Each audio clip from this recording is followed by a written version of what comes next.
ما خواستار اینیم که اسم خلیج فارس به خلیج عرب تغییر بکنه. بله منم موافقم. خب پس بیایم اسم واشنگتن دی سی رو هم بذاریم واشنگتن 60. اسم برج خلیفه رو هم بذاریم داشتاخ کوچولو. من اعتراض دارم. السیکشتیر بابا یه کاری نکن جلو جمع انگولت کنم. فکر نکن بزرگتر تو بردیم اینجا جات امنه.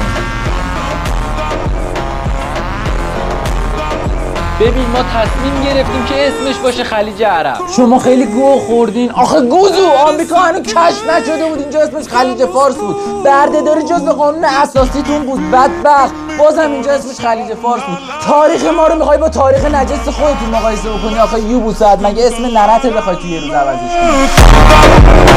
اسمش خلیج فارس بوده و تا ابدم اسمش خلیج فارس میمونه. تمام. من اعتراض دارم. یه بار دیگه گو بخوری همون برج خلیفه رو میکنم.